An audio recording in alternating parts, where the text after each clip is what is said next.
అందరికీ నమస్కారం. మేషరాశి వారి గురించి మనం ఈరోజు ఈ వీడియోలో తెలుసుకోబోతున్నాం. వారు కోటీశ్వరులు కావడానికి ముందు కొన్ని సంకేతాలు వారికి రాబోతున్నాయి. మరి మేషరాశి వారికి కోటీశ్వరులు కాబోయే ముందు వచ్చే సంకేతాలేంటి? ఆ విషయాలను ఈ వీడియోలో చూసేద్దాం. అన్ని రాశుల్లోకెల్లా మేషరాశి వారు చాలా స్పెషల్ అనే చెప్పాలి. ఎందుకంటే వీరిది చెంచల మనస్తత్వం అని ఈ రాశి చెప్తోంది. కానీ ఈ రాశి వారు చాలా మంచి మనసున్న వాళ్ళు. కష్టపడే తత్వం అనేది వీరికి చాలా ఎక్కువ అనే చెప్పాలి. అయితే వీరిలో ఒక బ్యాడ్ థింగ్ ఉంటుంది. ఎవరు ఏది చెప్పినా సరే నమ్మేస్తారు.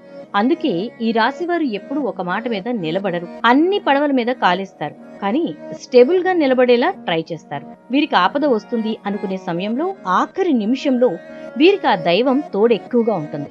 దాని కారణంగా వీరికి ముందంతా టెన్షన్ పడినా లాస్ట్ లో మాత్రం హ్యాపీగా సక్సెస్ అవుతారు. అందుకే ఈ రాశి వారు ఒక అడ్వెంచరస్ పర్సన్స్ అని చెప్పొచ్చు. మరి ఈ రాశి వారు కోటీశ్వరులు అయ్యే ముందర వారికి కనిపించే కొన్ని సంకేతాలేంటో ఈ వీడియోలో చూసి తెలుసుకుందాం. కాబట్టి వీడియోని ఎక్కడ కూడా స్కిప్ చేయకుండా చివరి వరకు చూస్తే పూర్తిగా మీకు అర్థమవుతుంది. వీడియోని లైక్ చేయటం, షేర్ చేయటం మర్చిపోకండి. మీ లైక్ మరియు షేర్ మాకు మంచి సపోర్ట్ మరియు ఎంకరేజింగ్ గా ఉంటుంది. మేషరాశి రాశి చక్రంలో మొదటి రాశి ఈ మేషరాశి. ఈ రాశి వారికి లక్ష్మీదేవి ఆరాధకులుగా ఉంటారు. అలాగే దుర్గాదేవి ఉపాసకులుగా కూడా వీరు ఉంటారు.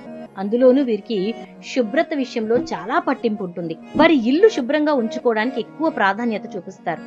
అంటే ఇల్లు ఎంత శుభ్రంగా ఉంచుకుంటే తమ ఇంటికి లక్ష్మీదేవి అంత చక్కగా వస్తుందని వాళ్ళు నమ్ముతూ ఉంటారు. అందుకే మేషరాశి పురుషులు వాళ్ళ ఇళ్లలోని స్త్రీలను లక్ష్మీదేవితో పోలుస్తూ వారిని అమితంగా ప్రేమిస్తారు కూడా. శుక్రవారం పూట ఇంటిని, దేవుడి గదిని ఎంతో పరిశుభ్రంగా ఉంచుకుంటారు. ఆ రోజు మేషరాశి స్త్రీలు ఉదయాన్నే లేచి తలస్నానం చేసి లక్ష్మీదేవిలా ముస్తాబై వాకిట్లో కళ్ళాపి చల్లి ముగ్గు పెట్టి లక్ష్మీదేవిని పూజిస్తారు.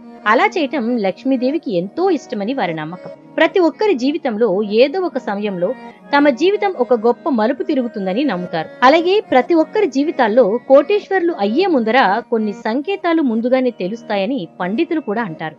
మరి అలాంటి సంకేతాలు మేషరాశి వారి విషయంలో కూడా డబ్బు వచ్చే ముందు కనిపిస్తాయని అంటున్నారు. ఈ రోజున చిల్లిగవ్వ లేని వాడిని చిత్తు కాగితంతో పోల్చి చూస్తున్నారు. కాబట్టి డబ్బు అందరికీ ముఖ్యమే. ఇప్పుడు ప్రపంచమంతా డబ్బు చక్రాల మీదనే నడుస్తోంది. ఏ పని చేయాలన్నా డబ్బు కావాల్సింది. చివరికి రక్త సంబంధాలు కూడా డబ్బుతోనే ముడిపడి ఉన్నాయి. డబ్బుకున్న ప్రాధాన్యత ఏంటో దీన్ని బట్టి అర్థమవుతోంది. అయితే డబ్బు అందరూ సంపాదిస్తారు, కానీ కొందరి దగ్గర మాత్రమే నిల్వుంటుంది. అందుకే దేనికైనా అదృష్టం ఉండాలంటారు. కొంతమంది ఎంత సంపాదించినా కూడా చివరికి చేతిలో చిల్లిగవ్వ మిగలదు. మరి ఆ అదృష్టం మన తలుపు తడితే ఎలా ఉంటుంది? మన జీవితమే మారిపోతుంది కదా. మరి మేషరాశి వారికి అదృష్టం ఏ ఏ రూపాల్లో, ఏ ఏ సంకేతాల ద్వారా తలుపు తడుతుందో చూద్దాం. కోకిల కూత ఈ రాశి వారికి ఎంతో లాభం చేకూరుస్తుంది. దాని స్వరం మృదు మధురంగా ఎంతో శ్రావ్యంగా ఉంటుంది. మరి కోకిల కూత మేషరాశి వారికి ఎలాంటి అదృష్టాన్ని తెచ్చిపెట్టబోతోందో చూద్దాం. కోకిల కూత వినడానికి చాలా బాగుంటుంది. కోకిల స్వరం లక్ష్మీదేవికి కూడా ఎంతో ఇష్టం.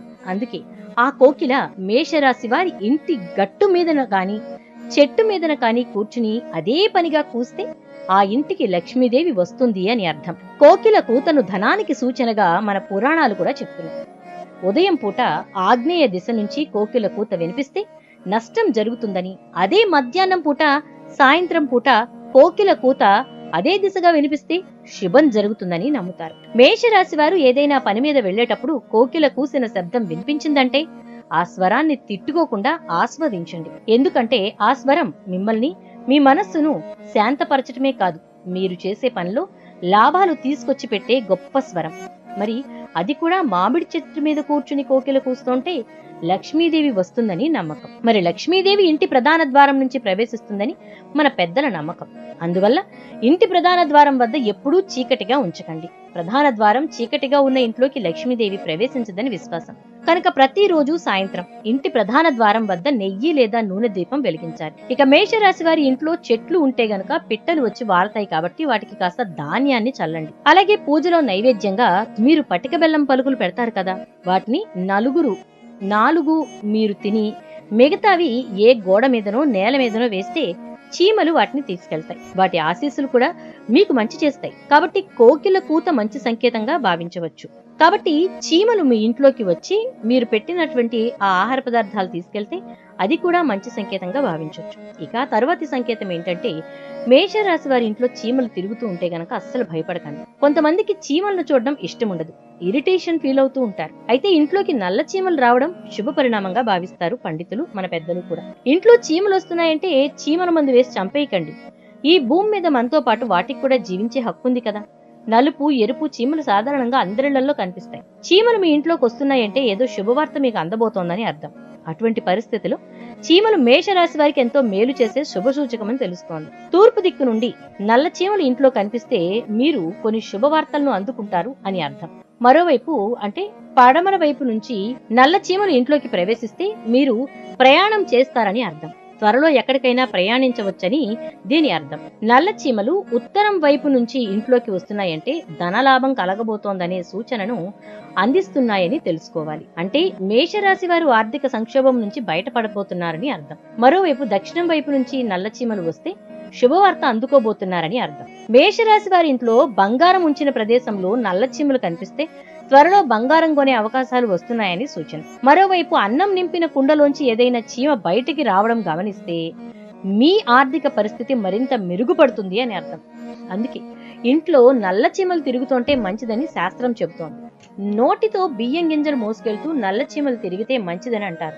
హాని చెయ్యని చీమలంటే లక్ష్మీదేవికి చాలా ఇష్టమట. ఇక ఇంట్లో ఎర్ర చీమలు పెరిగితే మాత్రం అప్పు పెరుగుతుందని నమ్ముతారు. మరి మేషరాశి వారు ఈ విషయాల్ని గుర్తుపెట్టుకోండి. మీ ఇంట్లో చీమలు కనిపిస్తే వదిలేయండి, వాటి దారిన అవే వెళ్లిపోతాయి.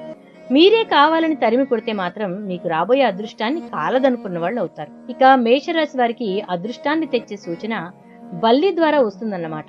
అయితే బల్లి పడితే చికాకు పడతాం, అదొక అశుభంగా భావిస్తాం.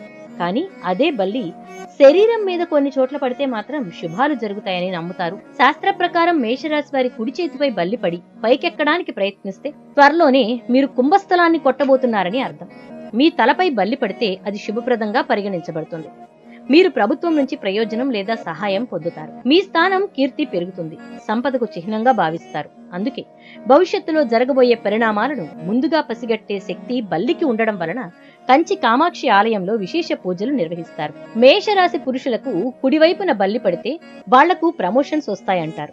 వీపుపై పడితే విజయం కలుగుతుంది, పొట్ట మీద పడితే సంతానం కలుగుతుంది. అయితే బల్లి సడన్ గా మీద పడుతుంది కాబట్టి కొంత అసౌకర్యంగా అనిపిస్తుంది. అంటే మనసులో ఏదో పెద్ద ఏలియన్ మీద పడ్డట్టు టెన్షన్ పడతారు. అందుకే ఆ టెన్షన్ నుంచి బయటపడటం కోసం తలస్నానం చేసి దేవుడి దగ్గర దీపం పెట్టుకుంటే మంచిది. అలాగే రాళ్ల ఉప్పును నైవేద్యంగా సమర్పించి చెడు జరగకూడదని మేషరాశి వారు ప్రార్థించుకుంటే జరగబోయే దోషం ఏదైనా ఉంటే ఆ ప్రభావం తగ్గిపోతుంది. ఇకపోతే మేషరాశి వారికి 2 తలల పాము కనిపిస్తే మాత్రం వాళ్ళకి ఎంతో శుభం కలుగుతుందని శాస్త్రం చెప్తోంది. పాము అంటే భయపడే వాళ్ళు, అసహించుకునే వాళ్లే చాలా మంది ఉంటారు.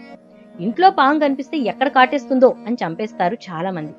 కానీ పాములు శుభసూచకమని మన పూర్వీకుల నుంచి నమ్మేవాళ్ళు కూడా చాలా మంది ఉన్నారు. అయితే మేషరాశి వారికి ఇదొక గొప్ప సూచిక. ఎప్పుడైనా అనుకోకుండా మీ ఇంట్లో 2 తలల పాము కనపడితే మంచిది. చూసిన వారి ఇంటికి వెళ్లడం వల్ల కూడా శుభం కలుగుతుందని మన పురాణాలు చెప్తున్నాయి. పాము కనిపిస్తే చంపకుండా బయటికి వెళ్లేందుకు మార్గం చూపండి. ఇలా చేస్తే లక్ష్మీదేవి మీ ఇంటి తలుపు తడుతుంది. 2 తలల పాముతో సిరి కలిసి వస్తుందని చాలా ప్రాంతాల వారు నమ్ముతారు కూడా. ఈ 2 తలల పామును రెడ్ శాండోబోవాగా పిలుస్తారు. ఈ పాములు ఎక్కువగా భారత్, ఇరాన్, పాకిస్తాన్ దేశాల్లో కనిపిస్తాయి. ఇది చాలా ఫ్రెండ్లీ స్నేక్, అంటే విషం లేని పాము అన్నమాట. కనీసం కాటు కూడా వేయదు. మనుషుల అలికిడి వింటే అదే భయపడి పారిపోతుంది. 2 మీటర్ల నుంచి 3 మీటర్ల వరకు పెరుగుతాయి. రాతి, ఇసుక నేలల్లో, బొరియల్లో నివసిస్తాయి. గోధుమ ముదురు రంగులో ఉంటుంది. అయితే మేషరాశి వారు ఈ పామును పొరపాటుగా చూసినా మీకు మంచి ధనలాభం ఉంటుంది. 2 తలల పామును ఇంట్లోకి వస్తే మాత్రం ఎంతో శుభంగా పరిగణించాలి. ఎందుకంటే 2 తలల పామును లక్ష్మీదేవి వాహనంగా చెప్తారు. అయితే 2 తలల పాము కనిపించటం చాలా అరుదుగా జరుగుతుంది. సాధారణంగా అది బయట పెద్దగా కనిపించదు, కానీ ఇంట్లోకి వస్తే మాత్రం ఎంతో శుభం. పూర్వం 2 తలల పాము ఇంట్లోకి వస్తే పాలు, గుడ్డు ఆహారంగా ఇచ్చేవాళ్ళు. అలా ఆ పాములు ఇళ్లలోనే తిరుగుతూ కనిపించేవి. ఈ పాము ఎవరికి హాని కోరుకోదు కాబట్టి దీన్ని ఎక్కువగా ఇంట్లో కనిపించినా చంపేవాళ్ళు కాదు. ఇంట్లో ఇది వస్తే వారికి డబ్బు, ధాన్యం కొరత ఉండదని నమ్మకం. లక్ష్మీదేవి మేషరాశి వారి ఇంటికి వచ్చే ముందు వారి ఆలోచనల్లో చాలా మార్పులు కూడా వస్తాయి. రాగద్వేషాలు, ఈర్ష్యాసూయ, కోపం వంటివి ఒక్కసారిగా తగ్గిపోతాయి. కుటుంబంలోని అందరి మీద ప్రేమ, ఆప్యాయత పెంచుకోవడం స్టార్ట్ చేస్తారు. అందరూ సంతోషంగా ఉండేలా చూసుకుంటారు. మనస్పర్ధలు, విభేదాలు, గొడవలు టెన్షన్స్ తగ్గి సంతోషంగా ఉంటారు. కాబట్టి మేషరాశి వారు చూశారు కదా, కోటీశ్వరులు కాబోయే ముందు మీకు ఎదురయ్యేటటువంటి సంకేతాలు ఎలా ఉండబోతున్నాయో, కలగబోయేటటువంటి ధనలాభం ఏ విధంగా ఉంటుందో, వీటితో పాటు ఒక విషయం గుర్తుపెట్టుకోవాలి. దేవుడి దగ్గర సొంతంగా ఏదీ కోరుకోకుండా ఉన్నప్పుడు ఆ దేవుడు మన మీద కూడా కరుణ కురిపిస్తాడని తెలుసుకోవాలి. అలా చేయడం ద్వారా భగవంతుడు మనకు కావలసిన ప్రతి ఒక్కటి అందిస్తాడు. శుభం. వీడియో నచ్చితే తప్పకుండా ఒక లైక్ చేసి వీడియోని షేర్ చేసేయండి. అలాగే ఛానల్ ని సబ్స్క్రైబ్ చేసుకోండి. పక్కనే ఉన్న బెల్ ఐకాన్ లో ఆల్ ట్యాప్ చేసేయండి.